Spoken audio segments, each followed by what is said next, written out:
വചനവടുവുകളുടെ പൈശാചിക കൂത്തുകൾ. அற்புதம் அதிசயம் இந்த ஆண்டு நடக்க போகுது. എല്ലാ കച്ചവടങ്ങളിലും കാലാനുസൃതമായ മാറ്റങ്ങൾ കൊണ്ടുവരാറുണ്ട്. അതുപോലെ തന്നെ ആത്മീയ വ്യാപാര മേഖലയിലും കാലോചിതമായ മാറ്റങ്ങൾ അവർ വരുത്താറുണ്ട്. ഏത് കച്ചവടമാണെങ്കിലും അതിൻ്റെ സ്വഭാവം അനുസരിച്ചായിരിക്കും ഇത്തരം മാറ്റങ്ങൾ കൊണ്ടുവരുന്നത്. അതിൻ്റെ അടിസ്ഥാന പ്രമാണങ്ങൾക്കോ തത്വങ്ങൾക്കോ യാതൊരു കാരണവശാലും അവർ ഒരു മാറ്റവും കൊണ്ടുവരില്ല. കാരണം അപ്രകാരം ചെയ്താൽ അത് മറ്റൊന്നായി മാറും. ആത്മീയതയുടെ മൂടുപടമിട്ടുകൊണ്ടുള്ള സ്തോത്ര കാഴ്ച ദശാംശം പിടുങ്ങികളുടെ കച്ചവടങ്ങളിൽ കൊണ്ടുവന്ന മാറ്റങ്ങളാണ് ഞങ്ങൾ ഇന്ന് പ്രേക്ഷകരുടെ മുന്നിൽ പങ്കുവയ്ക്കുന്നത്. ആത്മീയ ശുശ്രൂഷ, ഗാന ശുശ്രൂഷയൊക്കെ വന്ന് ഏത് കോലത്തിലും ഭാവത്തിലുമായെന്ന് നിങ്ങൾ നോക്കുക. നമുക്കേവർക്കും അറിയാം, ഒരു സമയത്ത് സീരിയലുകളോട് പ്രേക്ഷകർക്കൊരു വിരക്തി ഉണ്ടായപ്പോൾ സംഗീത പരിപാടികൾ, സംഗീത റിയാലിറ്റി ഷോകളാണ് ചാനലുകളെ ഒരു പരിധിവരെ പിടിച്ചു നിർത്തിയത്. പണ്ട് ഏറ്റുപദേശന്മാരുടെ പ്രസംഗം നിങ്ങൾക്ക് ഓർമ്മയുണ്ടോ? ദൈവത്തിന് രണ്ട് ജോലി, വേറെ ഒരു പരിപാടിയുമില്ല. ഒരു ജോലി ദൈവത്തെ അന്വേഷിക്കുന്ന ബുദ്ധിമാന്മാരുണ്ടോ എന്ന് രാത്രിയാമങ്ങളിൽ അവൻ രാത്രിയുടെ യാമങ്ങളിൽ ഊടാടിക്കൊണ്ടിരിക്കുന്നു. അവന്റെ കണ്ണ് ഭൂലോകം മുഴുവൻ ഊടാടിക്കൊണ്ടിരിക്കുന്നു. രണ്ടാമത്തെ ജോലി രാവിലെ തോറും ദുഷ്ടന്മാരെ തട്ടുന്നു. രാവിലെ തോറും അവൻ ദുഷ്ടന്മാരെ കൊല്ലുന്നു. അതാണ് ബ്ലേഡുകാരനും ഇരുമ്പ് കച്ചവടക്കാരൻ സിമന്റില് ചാരം ചേർക്കുന്നവൻ പാവങ്ങളെ ഉപദ്രവിക്കുന്നവൻ ഇവന്റെയൊക്കെ പേര് മനോരമയിൽ പുതിയ ആദ്യത്തെ പേജിൽ വരും. പാസ്റ്റർമാർ നീളൻ ജുബയൊക്കെ ഇട്ട് തലനിറയെ എണ്ണയും തേച്ച് ഒരു സൈഡിലേക്ക് ചീകി വെച്ച് നിന്നുള്ള ആ ബോറൻ പ്രസംഗങ്ങൾക്ക് ഇന്ന് ആരെയും കിട്ടില്ല. പെന്തോകൾക്ക് പോലും ഇന്ന് ജഡീകർ അല്ലെങ്കിൽ ലോകമനുഷ്യർ എന്നൊക്കെ അവർ ഓമനപ്പേരിട്ട് വിളിക്കുന്ന യോയോകളുടെ റാപ്പും പോപ്പും ഒക്കെയാണ് പ്രിയം. സംഗതി ചടുലമായെങ്കിലേ ഒരു ഉണർവുണ്ടാവുകയുള്ളൂ എന്ന്. അതുകൊണ്ടാണ് പാണ്ഡൻ താരു പോലും ഡപ്പാൻ കൂത്ത് പഠിച്ച് തുള്ളിച്ചാടുന്നത്. കൂട്ടായ്മയിൽ തൈക്കളവന്മാർ ഒഴുകിയെത്തുവാൻ വേണ്ടി റിമിറ്റോമിയെ വരെ കാശ് കൊടുത്തു കൊണ്ടുവരുന്നു. ഇന്ന് ഇത്തരം കൂത്തിലും കുത്തിമറിച്ചിലും ഒക്കെ പ്രാവീണ്യമുള്ളവർക്ക് വചനക്കച്ചവട വ്യവസായത്തിൽ പിടിച്ചു നിൽക്കുവാൻ പറ്റൂ. മൊത്തത്തിൽ സംഗതിക്കൊരു കൊഴുപ്പുണ്ടാവണം. തമ്പേറുടെയും കൈകൊട്ടിപ്പാട്ടുമായി നടന്നിരുന്ന ഓടക്കുഴൽ കുട്ടപ്പായി വരെ ഇന്നിപ്പോൾ സെമി ക്ലാസിക്കൽ ഐറ്റവുമായി ഇറങ്ങിക്കഴിഞ്ഞു. പാതിരികൾ പോലും ഐറ്റം ഡാൻസ് കളിക്കുന്നു. ആധുനിക ദൈവദാസന്മാരുടെ സ്തോത്ര കാഴ്ചപ്പെടുങ്ങികളുടെ മുണ്ണകളെ വശീകരിക്കുവാനുള്ള ആ പൈശാചിക കൂത്ത് നമുക്കൊന്ന് കണ്ടിട്ട് വരാം.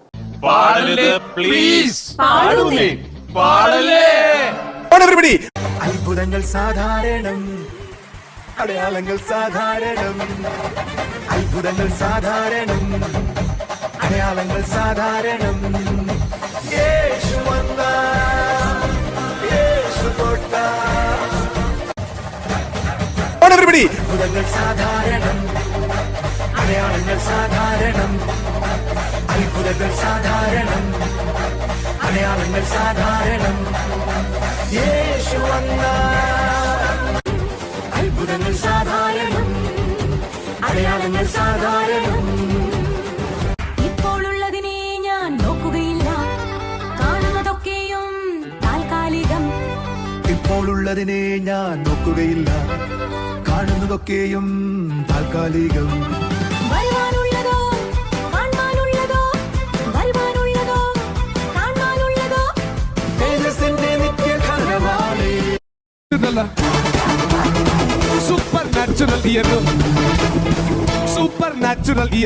അതെ, യഥാർത്ഥ മിറക്കിൾ ഈ വർഷമുണ്ടായി. ഇതാ കണ്ടു, പോക്സോ കേസിൽ അണ്ണൻ പിടിക്കപ്പെട്ടു.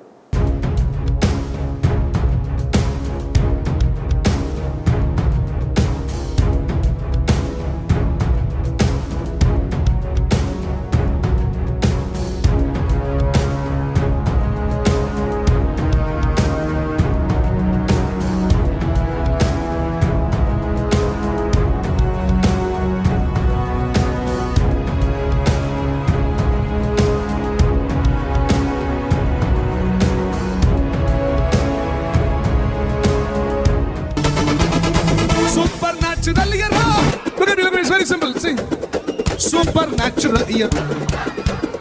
Supernatural year.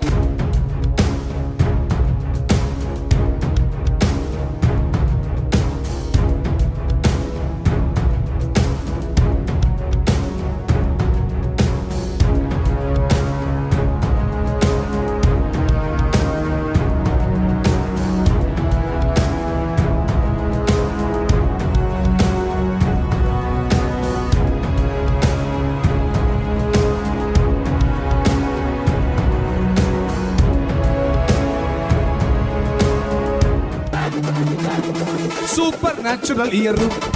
Here.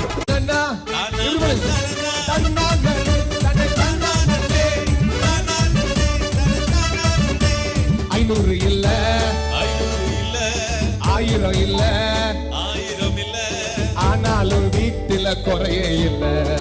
Dance, dance, dance, dance, dance, dance, dance, dance, dance, dance, dance, dance, dance. Everybody, दुनिया खोल में कैसे बताओ? काम इतने सारे, हर लम्हे कैसे राइम कराऊं? हाँ, सर दुनिया देख रहे तो हम जैसे को कहा रे? Heavenly Fist का जादू पूरी दुनिया पे छाया। जब का मैं लगता ना फील तू ही था मेरे साथ कदा। लाखों दे रोकने वाले पर कोई ना मुझको रोक सका। फेमस करना तुझको अब जानेगा पूरा संसार। Rowa, Rowa, 1, 2, 3. എന്റെ ഭാരമെല്ലാം നീങ്ങിപ്പോയി എന്റെ കൂടെയുള്ള ദൈവമായി. എന്റെ ഭാരമെല്ലാം നീങ്ങിപ്പോയി എന്റെ കൂടെയുള്ള ദൈവമായി. എന്റെ കൂടെയുള്ള ദൈവമായി. എന്റെ കൂടെയുള്ള ദൈവമായി. എന്റെ കൂടെ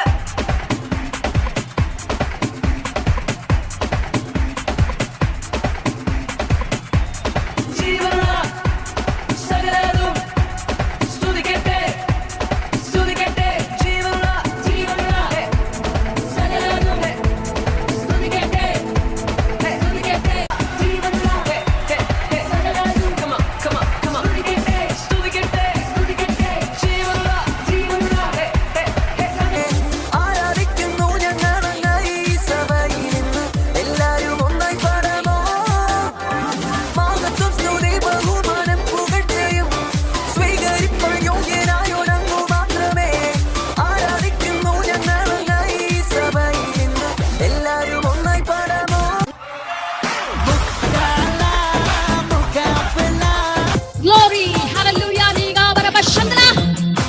Oh, come on.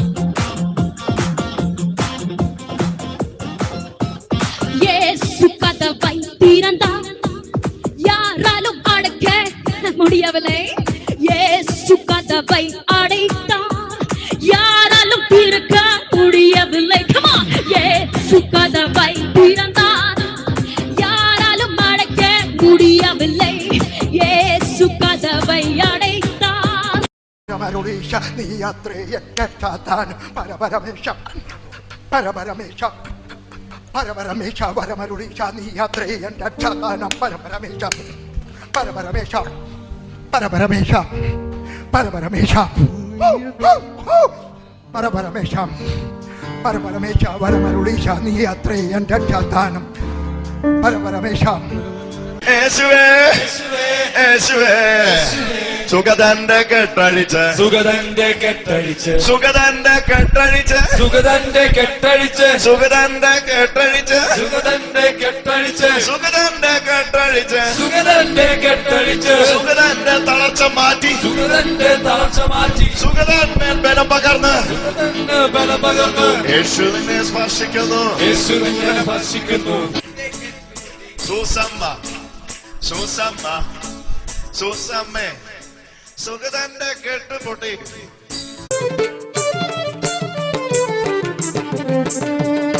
ദേവകൾ വണങ്ങിടും ദീനദയാലുവേ, ദേവകൾ വണങ്ങിടും ദീനദയാലുവേ, സദയമി നമ്മെ കാക്കും സൽഗുണ സിന്ധുവേ, സദയമി നമ്മെ കാക്കും സൽഗുണ സിന്ധുവേ, ഭജിക്കുക നീ നിത്യം യേശു മഹേശൻ. പൈശാചികദാസന്മാരുടെ ഈ കോലാഹലക്കച്ചേരിയും വിശുദ്ധ വേദപുസ്തകവും തമ്മിൽ എന്തെങ്കിലും ബന്ധമുണ്ടോ? ശ്രീ റോണി സംസാരിക്കുന്നു. കേരളത്തിലെ പുരാതനമായ ഒരു ക്ഷേത്രകലാരൂപമാണ് കൂത്ത്. ഇത് പ്രധാനമായും കൂത്തമ്പലങ്ങളിലാണ് അവതരിപ്പിക്കാറുള്ളത്. ചാക്യാർ കൂത്ത്, നങ്ങിയാർ കൂത്ത്, തോൽപ്പാവക്കൂത്ത് തുടങ്ങിയ വിവിധതരം കൂത്തുകളുണ്ട്. ഇന്ന് ആത്മീയ മേഖലകളിൽ പല കൂത്തുകളും കാണാം. ഈ കൂത്തുകളാണ് പൈശാചിക കൂത്തുകൾ എന്നറിയപ്പെടുന്നത്. പ്രായവ്യത്യാസമില്ലാതെ പല പാസ്റ്റർമാരും അപ്പോസ്തലന്മാരും പ്രവാചകന്മാരും പങ്കെടുക്കുന്ന കൂത്തുകളാണ് ഈ കാലഘട്ടത്തിൽ നമ്മൾ കണ്ടുകൊണ്ടിരിക്കുന്നത്. ടെലിവിഷൻ പിശാചിൻ്റെ ഉൽപ്പന്നമാണ് എന്നും ഈ വിഡ്ഢിപ്പെട്ടി ആത്മീയ ജീവിതത്തെ നശിപ്പിക്കുമെന്നും പറഞ്ഞ് ഘോരഘോരം പ്രസംഗിച്ച പല പാസ്റ്റർമാരും പിന്നീട് ടെലി ഇവാഞ്ചലിസ്റ്റായി മാറുന്നതും ഓരോ എപ്പിസോഡിന് 40,000 50,000 എന്ന റേറ്റ് കണക്ക് സ്പോൺസർ ചെയ്താൽ നിങ്ങളുടെ ഭവനത്തിൽ അനുഗ്രഹം ഉണ്ടാകുമെന്നും രോഗസൗഖ്യം കിട്ടുമെന്നും പറഞ്ഞ് മൊണ്ണകളെ പറ്റിച്ച് ആഴ്ചയിൽ 7 ദിവസവും പല ചാനലുകളിൽ പല വേഷത്തിൽ പല രൂപത്തിൽ പല ഭാവത്തിൽ വന്ന് പ്രോസ്പെരിറ്റി ഗോസ്പൽ പറഞ്ഞു ഉടായിപ്പ് രോഗശാന്തിയും നടത്തി കാശുണ്ടാക്കുന്ന കാഴ്ചകളാണ് നമ്മളിപ്പോൾ കണ്ടുകൊണ്ടിരിക്കുന്നത്. ഞാൻ വീട്ടിലിരുന്ന് സിനിമ കാണുന്നു എന്ന് പറഞ്ഞ് ഒരു പെന്തക്കോസിലെ പ്രഗത്ഭനായ പാസ്റ്റർ എന്നെ പരസ്യമായി വിമർശിച്ചത് ഞാൻ ഇപ്പോഴും ഓർക്കുന്നുണ്ട്. സിനിമ കാണുന്നില്ലെന്ന് അവകാശപ്പെടുന്ന പെന്തക്കോസ് തലത്തിലുള്ളവർ സിനിമയെക്കാട്ടിലും വെല്ലുന്ന കൂത്തുകളാണ് ഇന്ന് പൊതുസമൂഹത്തിൽ അവതരിപ്പിച്ചുകൊണ്ടിരിക്കുന്നത്. ഇതൊക്കെ കാണുമ്പോൾ ആശ്ചര്യപ്പെടുന്നില്ല. കാരണം ഭക്തി പ്രകടനങ്ങളായിട്ട് മാറിയിരിക്കുകയാണ്, ഉള്ളിൽ നിന്നുള്ളതല്ല. എന്നാൽ കുറച്ചു വർഷങ്ങളായി സോഷ്യൽ മീഡിയയുടെ സാധ്യതകൾ മനസ്സിലാക്കി പല പാസ്റ്റർമാരും ഇപ്പോൾ വൈറലാകാൻ ശ്രമിച്ചുകൊണ്ടിരിക്കുകയാണ്. 1 മണിക്കൂർ പ്രസംഗിച്ചാൽ 1.5 ആഴ്ച വലിച്ചുകൊണ്ടിരിക്കുന്ന വലിവ് പിടിച്ച പാസ്റ്റർമാർ ഇപ്പോൾ തങ്ങളുടെ വലിവ് പിടിച്ച ആ കഴിവുകൾ പാട്ടിലും കൂത്തിലുമായി ഇപ്പോൾ ഉപയോഗപ്പെടുത്തിക്കൊണ്ടിരിക്കുകയാണ്. ഈ കൂത്തുകളൊക്കെ കണ്ട് ആത്മാവിലാകുന്ന മൊണ്ണകളുടെ കാര്യമാണ് ഏറ്റവും വിചിത്രം. മലയാളം ക്രിസ്തീയ ഭക്തിഗാനങ്ങൾക്ക് ഒരുപാട് സംഭാവനകൾ നൽകിയ പ്രഗത്ഭരായ വ്യക്തികൾ ജീവിച്ചിരുന്ന ഒരു നാട്ടിലാണ് നമ്മൾ ജീവിക്കുന്നത് എന്നുള്ള കാര്യം നാം ചിന്തിക്കണം. അതിൽ എടുത്തു പറയേണ്ട ചില പേരുകളുണ്ട്. Sadhu Kochukunjupadeshi, Moshavalsalam Sastriyar, V Nagel, KV Simon sir തുടങ്ങിയവർ. എന്നാൽ ഇവർ നൽകിയ സംഭാവനകളെ വികലമാക്കുവാനായി ഇപ്പോൾ കുറെ ന്യൂജൻ പെന്തക്കോസ് പാസ്റ്റർമാർ ഇറങ്ങിയിട്ടുണ്ട്. നേരെ ചൊവ്വേ നിന്ന് പ്രസംഗിക്കാൻ കഴിവില്ലാത്ത ഇവന്മാരാണ് സ്വന്തമായിട്ട് പാട്ടെഴുതിയും പാടിയും ആടിയും ഈ ആത്മീയ ഗാനശാഖയെ തളർത്തിക്കൊണ്ടിരിക്കുന്നത്. ഇപ്പോൾ ക്രിസ്തീയ ഗാനശാഖയ്ക്ക് വലിയ സംഭാവനകൾ നൽകിക്കൊണ്ടിരിക്കുന്നു എന്ന് അവകാശപ്പെടുന്ന വ്യക്തിയാണ് സ്വയം പ്രഖ്യാപിത ഗാനഗന്ധർവൻ ജോൺ താരു. ഇവൻ്റെ കാര്യമാണ് ഏറ്റവും അത്ഭുതം. ഇദ്ദേഹം സ്വന്തമായി പാട്ടെഴുതി കമ്പോസ് ചെയ്ത് റിമി ടോമിയോടൊപ്പം പാടി ഡാൻസ് ചെയ്ത് അടിമവിശ്വാസികളെ ആനന്ദത്തിലാക്കിക്കൊണ്ടിരിക്കുകയാണ് ഇപ്പോൾ. താരുവിൻ്റെ പാട്ട് കേട്ടാൽ പാടുകയാണോ പ്രസംഗിക്കുകയാണോ എന്ന് തിരിച്ചറിയാൻ ബുദ്ധിമുട്ടാണ്. സ്വന്തം വീട്ടുകാരൊക്കെ ഈ ചതിക്ക് കൂട്ടു നിൽക്കുന്നതാണ് ഏറ്റവും വിചിത്രം. ഇവൻ പാടുന്ന ആ പാട്ട് കേൾക്കാറുണ്ടോ എന്നുള്ളത് എനിക്ക് സംശയമാണ്. വിശ്വാസികൾ പറയുന്ന ഈ പാട്ടിലൂടെയാണ് ദൈവം നേരിട്ട് ഇറങ്ങി വന്ന അനുഗ്രഹങ്ങൾ കൊടുക്കുന്നു എന്നുള്ളതാണ്. സിനിമാ രംഗങ്ങളെ തോൽപ്പിക്കുന്ന ഗാനരംഗങ്ങളാണ് താരു അവതരിപ്പിക്കുന്നത്. ഒരു പാട്ടിൽ തന്നെ വിവിധതരം വസ്ത്രങ്ങൾ ഉപയോഗിക്കുന്നു. കൂടെ ഡാൻസ് ചെയ്യാൻ നൂറുകണക്കിന് ജൂനിയർ ആർട്ടിസ്റ്റുകൾ എന്ന് വേണ്ട ഒരു സിനിമയിലെ സൂപ്പർ സ്റ്റാറിനെക്കാട്ടും വലിയ സ്റ്റാറായിട്ടാണ് ഇപ്പോൾ താരു നടക്കുന്നത്. അധികം താമസിയാതെ സ്വന്തമായി ഒരു സിനിമ എടുത്ത് അതിൻ്റെ നായകനായി അതിൽ അഭിനയിച്ചു എന്ന് പറഞ്ഞാൽ പോലും അതിശയിക്കേണ്ട കാര്യമില്ല. ഇന്ന് എല്ലാവരും ഇതുപോലെ കൂത്ത് നടത്തുന്നവൻ്റെ പുറകിലാണ്. അല്ലെങ്കിൽ പിന്നെ എന്നെ കേൾക്കുന്നവരൊന്ന് ചിന്തിച്ച് നോക്കുക. ഇന്നൊരു ക്രിസ്തീയ ഗാനവും ഒരു സിനിമാ ഗാനവും തമ്മിൽ വേർതിരിച്ചറിയുവാൻ എങ്ങനെ സാധിക്കും? ബൈബിൾ ഒരിക്കലും ഡാൻസ് ചെയ്തു എന്ന് രേഖപ്പെടുത്തിയിട്ടില്ലാത്ത യേശുവിൻ്റെ പേരിലാണ് ഇവർ യേശുവിന് വേണ്ടി ഡാൻസ് കളിക്കുന്നത്, അതും ദാവീദിൻ്റെ പേരിൽ. ഇവന്മാരൊക്കെ ഡാൻസ് കളിക്കുന്നിടത്തൊക്കെ ദൈവത്തിൻ്റെ പെട്ടകം ഇപ്പോഴും ഇറങ്ങിക്കൊണ്ടിരിക്കുന്നു എന്നുള്ളതാണ് ഇവന്മാരെ ന്യായീകരിക്കാൻ മുന്നോട്ട് വന്നിരിക്കുന്നവന്മാർ ന്യായീകരണ കാരണങ്ങളൊക്കെ പറഞ്ഞുകൊണ്ടിരിക്കുന്നത്. എനിക്ക് മനസ്സിലാക്കാൻ പറ്റാത്ത ഒരു കാര്യം, ഇവന്മാരുടെയൊക്കെ ഈ കൂത്തിനെ എന്തിനാണ് ദാവീദിൻ്റെ നൃത്തവുമായിട്ട് കമ്പയർ ചെയ്യുന്നത്? അതായത് ഹെരോദാവിൻ്റെ ജന്മദിനത്തിൽ ഡാൻസ് ചെയ്ത ശലോമിയുടെ നൃത്തവുമായിട്ട് എന്തുകൊണ്ട് ഇതിനെ കമ്പയർ ചെയ്തില്ല? അതുപോലെ തന്നെ പൊൻ കാളക്കുട്ടിയെ ഉണ്ടാക്കി അതിനു ചുറ്റും നൃത്തം ചെയ്ത ഇസ്രയേലിയരുടെ നൃത്തവുമായിട്ട് എന്തുകൊണ്ട് ഇതിനെ കമ്പയർ ചെയ്തില്ല? അതുപോലെ തന്നെ കൊള്ള മുതൽ ദേശം മൊത്തം പരന്ന് അത് കണ്ട് തിന്നും കുടിച്ചും ഡാൻസ് ചെയ്ത അമാലേക്യരുടെ നൃത്തവുമായിട്ട് എന്തേ ഇതിനെ കമ്പയർ ചെയ്തില്ല? അവരൊക്കെ ചെയ്തത് നൃത്തങ്ങളല്ലായിരുന്നോ? ഈ അമ്മാമ്മമാരുടെ സാരിത്തുമ്പ് കാണുമ്പോൾ ഡാൻസ് ചെയ്യാൻ തുടങ്ങുന്ന പാസ്റ്റർമാരെ ദയവ് ചെയ്ത് നിങ്ങൾ ദാവീദിനോട് കമ്പയർ ചെയ്യരുത്. എനിക്ക് ഈ കൂത്ത് നടത്തുന്ന പാസ്റ്റർമാരോടാണ് പറയാനുള്ളത്, നിന്നെയൊക്കെ പ്രസംഗിക്കാനാണ് വിളിച്ചതെങ്കിൽ പ്രസംഗിച്ചിട്ട് പോകണം, അല്ലാതെ കൂത്ത് നടത്തി കാണിക്കരുത്.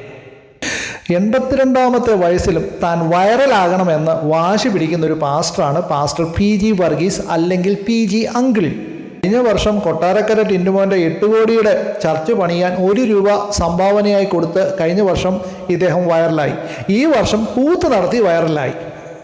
ഈ കൂത്താണ് കഴിഞ്ഞ ഏതാനും ആഴ്ചകളായി നമ്മൾ കണ്ടുകൊണ്ടിരിക്കുന്നത്. PG അങ്കിളിനെ പറ്റി പറയുകയാണെങ്കിൽ PG അങ്കിൾ മറ്റുള്ള പാസ്റ്റർമാരെ പോലെയല്ല. ഇദ്ദേഹത്തിന് ഗൂഗിൾ നോക്കി ഉള്ള ഈ ഫോറൻസിക് പ്രവചനമൊന്നും നടത്താൻ അറിയില്ല. ഡേറ്റകൾ കൊണ്ടു കൊടുക്കാൻ ആൾക്കാരില്ലാത്തതുകൊണ്ട് പേര് വിളിച്ചുള്ള ശുശ്രൂഷയുമില്ല. ആകെ അറിയാവുന്നത് ഈ കുറച്ച് പ്രോസ്പെരിറ്റി ഗോസ്പൽ പറഞ്ഞ് മൊണ്ണകളെ കൊണ്ട് ഇല്ലാത്ത ദശാംശം ഉണ്ടെന്ന് പറഞ്ഞ് ഇടിയിപ്പിച്ച് ഇത്രയും കാലം നടന്നു. ഇനി ആ സുവിശേഷത്തിന് വലിയ മാർക്കറ്റ് ഇല്ല, അതുകൊണ്ട് പിടിച്ചു നിൽക്കാനാവില്ല എന്ന് അദ്ദേഹത്തിന് മനസ്സിലായതുകൊണ്ട് അദ്ദേഹം ചില പൈശാചിക കൂത്തിലേക്ക് കടന്നിരിക്കുകയാണ് ഇപ്പോൾ. നന്നായി പ്രസംഗിക്കാൻ അറിയാവുന്ന ഈ അങ്കിൾ എന്തിനാണ് ഈ കൂത്ത് നടത്താൻ പോകുന്നതെന്നാണ് അറിയാൻ വയ്യാത്തത്. അദ്ദേഹം കാണിച്ച ചില സ്റ്റെപ്പുകൾ കണ്ട് അദ്ദേഹത്തെ ന്യായീകരിച്ചിറങ്ങിയ പല പാസ്റ്റർമാരും അച്ചായന്മാരും അമ്മാമ്മമാരും സന്തോഷത്താൽ ആത്മാവിൽ നിറഞ്ഞു എന്നാണ് പറയുന്നത്. തലയ്ക്ക് വെളിവുള്ള ഏതൊരാൾക്കും മനസ്സിലാകും അദ്ദേഹം കാണിച്ച ആക്ഷനുകൾ. രമേശ പരമേശ എന്ന് വിളിച്ച് ഈ പൊറോട്ട അടിക്കുന്നതും നോർത്ത് ഇന്ത്യയിലെ പച്ചറൊട്ടി വലിച്ചു കീറുന്നതും ഇതുപോലെയുള്ള പല ആക്ഷനുകളാണ് അവിടെ കാണിച്ചത് എന്നുള്ളത് പലർക്കും അറിയാം. ഇതൊക്കെ കണ്ടാണ് പലരും ആത്മാവിലായി എന്ന് പറയുന്നത്. ഇവനൊക്കെ ഏത് ആത്മാവിലാണ് ആയത് എന്നുള്ളതാണ് ഇനി നമ്മൾ ചിന്തിക്കേണ്ടത്. എനിക്ക് ഈ PG അങ്കിളിനോട് പറയാനുള്ളത്, അങ്കിളെ പ്രായം ഇത്രയായില്ലേ, വെറുതെ ഇതുപോലെയുള്ള കോമഡി കൂത്തുകൾ നടത്തി ദൈവനാമം ദുഷിപ്പിക്കരുത്. നിങ്ങളെ പ്രസംഗിക്കാനാണ് വിളിച്ചതെങ്കിൽ ആ പണി നിങ്ങളെ ആരും പഠിപ്പിക്കേണ്ട കാര്യമില്ല. നിങ്ങൾക്കത് വ്യക്തമായിട്ട് ചെയ്യാൻ അറിയാവുന്ന ഒരു വ്യക്തിയാണ്, അത് ചെയ്തിട്ട് പോവുക. ഈ PG അങ്കിളിനെ ന്യായീകരിച്ച് പല പാസ്റ്റർമാരും ഓൺലൈനിൽ പല വീഡിയോ ഇട്ടിരിക്കുന്നത് ഞാൻ കണ്ടു. അതിൽ ചില ആൾക്കാർക്ക് പറയാനുള്ളത് PG അങ്കിളിൻ്റെ കരിയമ്പ്ലാവ് കൺവെൻഷനിലെ ഡാൻസും പിന്നെ അവരൊക്കെ ഡയപ്പർ ഇട്ട് നടന്നിരുന്ന കാലഘട്ടത്തിൽ അവർ കണ്ട ഡാൻസും ഒക്കെയാണ് കഥകൾ പറഞ്ഞുകൊണ്ട് ഓൺലൈനിൽ വന്നത്. അതിൽ ചിലർ പറയുന്നത് കേട്ട് യോഹന്നാന് എലിസബത്തിൻ്റെ വയറ്റിൽ കിടന്ന് ഡാൻസ് കളിക്കാമെങ്കിൽ PG വർഗീസിന് ഡാൻസ് കളിച്ചാൽ എന്താണ് കുഴപ്പം എന്നുള്ളതാണ് ചിലർ ചോദിക്കുന്നത് കണ്ടു. കുഴപ്പമൊന്നുമില്ല.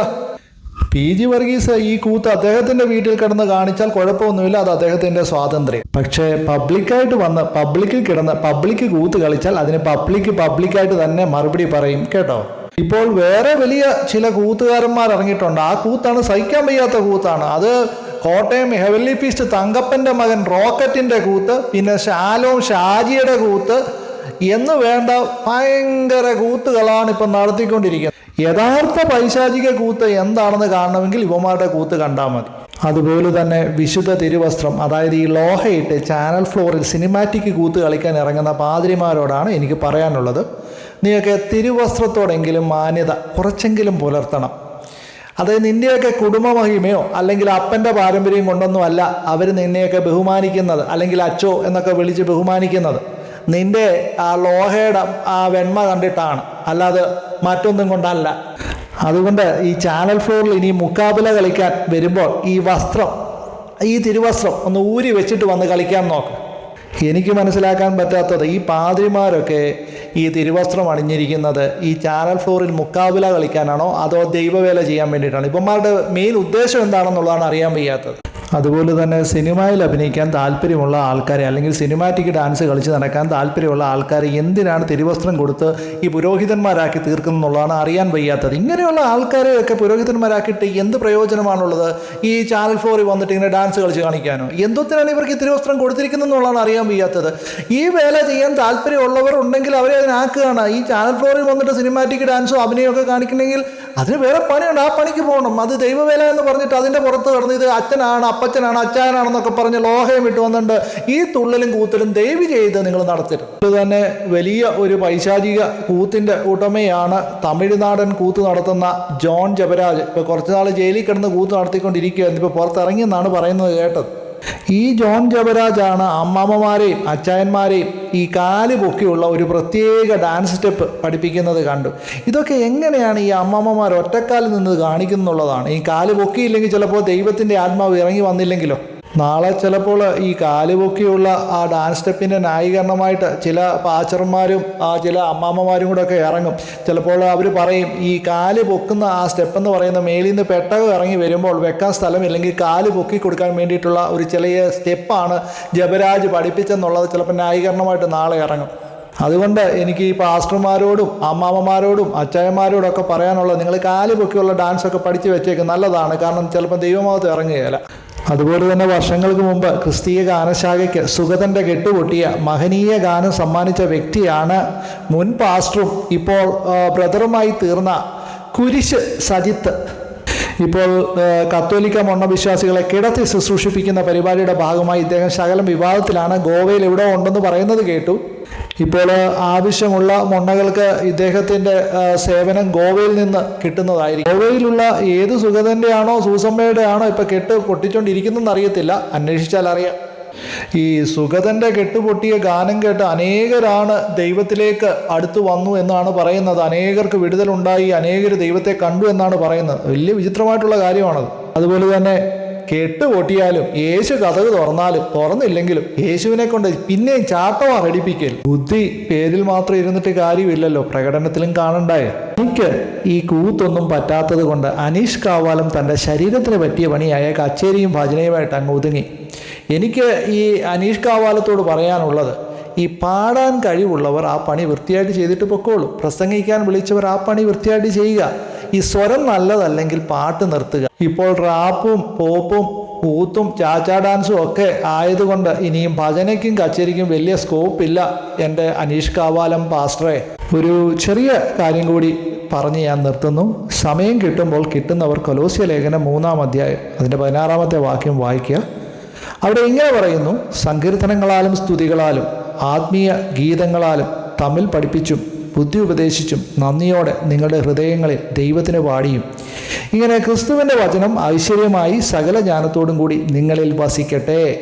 ഈ വാക്യം വായിക്കുമ്പോൾ എന്താണ് നാം മനസ്സിലാക്കുന്നത്? യഥാർത്ഥത്തിൽ ആരാധനാ ഗാനങ്ങൾ എന്ന് പറയുന്നത് വിശ്വാസികളെ പരസ്പരം പഠിപ്പിക്കുവാനും പ്രോത്സാഹിപ്പിക്കുവാനും വേണ്ടിയിട്ടാണ്. ഇന്ന് ഒരു ന്യൂജൻ ആത്മീയ ഗാനം എടുത്ത് പരിശോധിക്കുകയാണെങ്കിൽ എത്ര പേർക്ക് ആത്മീയ പ്രചോദനം ലഭിക്കുന്നുണ്ട്? എത്ര പേർ അതിലെ വാക്കുകൾ കൊണ്ട് മാനസാന്തരത്തിലേക്ക് വരുന്നുണ്ട്? ഒരു ആത്മീയ ഗാനം എന്ന് പറയുന്നത് അധര വ്യായാമത്തിന് വേണ്ടിയിട്ടുള്ളതല്ല, അത് ഹൃദയത്തിൽ നിന്ന് വരുന്ന പാട്ടുകളായിരിക്കണം. ഇവിടെ ഹൃദയത്തിൽ പാടുക എന്ന് പറയുന്നത് പുറമേ നടത്തുന്ന ഈ അഭ്യാസ പ്രകടനങ്ങളല്ല, ഈ കൂത്തുകളല്ല. പുറമേയുള്ള അട്ടഹാസങ്ങൾക്കും ആഘോഷങ്ങൾക്കും ഗാനങ്ങൾ വഴിമാറുമ്പോൾ ഹൃദയത്തിൽ പാടുക എന്നുള്ള കാര്യങ്ങൾ എത്രമാത്രം യാഥാർത്ഥ്യമാകുന്നുണ്ട്. ശാന്തമായി ദൈവത്തെ ആരാധിക്കുന്നവർക്ക് ഒരു പ്രാധാന്യം ഇന്നില്ലേ? അതോ ഈ കൂത്ത് നടത്തുന്നവരാണോ ഇവിടെ പ്രാധാന്യം അർഹിക്കുന്നവർ? അതര വ്യായാമത്തിലൂടെ ദൈവത്തെ സ്വാധീനിക്കുവാൻ അല്ലെങ്കിൽ ദൈവത്തിൽ നിന്ന് തങ്ങൾക്ക് എന്തോ മഹത്തരമായ കാര്യങ്ങൾ കിട്ടുമെന്ന് വിശ്വസിക്കുന്നവർ, ഇങ്ങനെ വിശ്വസിച്ച് ഇറങ്ങിയിരിക്കുന്ന ഒരു കൂട്ടം ജനത്തോടെ എനിക്ക് പറയാനുള്ളത്, ദൈവം നിങ്ങളുടെ ഹൃദയത്തിലേക്കാണ് അല്ലെങ്കിൽ നിങ്ങളുടെ ഹൃദയങ്ങളിലേക്കാണ് നോക്കുന്നത് എന്നുള്ള കാര്യം നിങ്ങൾ മറന്നു പോകരുത്. ഭക്തി നല്ലതാണ്, അത് മറ്റുള്ളവരെ കാണിക്കാനായിട്ടുള്ള പ്രകടനങ്ങളായിട്ട് മാറരുത്. നിങ്ങളുടെ ഭക്തി മറ്റുള്ളവരെ കാണിക്കാനുള്ള പ്രകടനങ്ങളായി മാറുമ്പോഴാണ് അതിനെ കൂത്തെന്നും അതിനെ പൈശാചിക കൂത്തെന്നും പറഞ്ഞ് ഞങ്ങൾ മുൻപോട്ട് വരുന്നത്. അതുകൊണ്ട് കൂടുതൽ കൂത്തും കൂടിയാട്ടവും നടത്താൻ ഇറങ്ങുന്നവർ ഒരു കാര്യം ശ്രദ്ധിക്കുക. വിശുദ്ധ തിരുവചനം വ്യക്തമായിട്ട് എല്ലാ കാര്യങ്ങളും പറഞ്ഞു തന്നിട്ടുണ്ട്. നിങ്ങൾക്കത് പഠിക്കുവാനും മനസ്സിലാക്കുവാനും വായിക്കുവാനും സമയമില്ലെങ്കിൽ ദയവ് ചെയ്ത് വല കിളയ്ക്കാനോ വാഴ വെക്കാനോ വീട്ടിൽ പശുവിനെ കുളിപ്പിക്കാനോ അങ്ങനത്തെ ചില പരിപാടികൾ, കലാപരിപാടികൾ ചെയ്ത് പരിശീലിക്കുക. ദൈവം നിങ്ങളെ അനുഗ്രഹിക്കട്ടെ. i2i News, an eye for truth. i2i News subscribe ചെയ്തിട്ടില്ലാത്തവർ ഇപ്പോൾ തന്നെ സബ്സ്ക്രൈബ് ചെയ്യുക. നോട്ടിഫിക്കേഷൻ ലഭിക്കുവാൻ ബെൽ ബട്ടണും അമർത്തുക.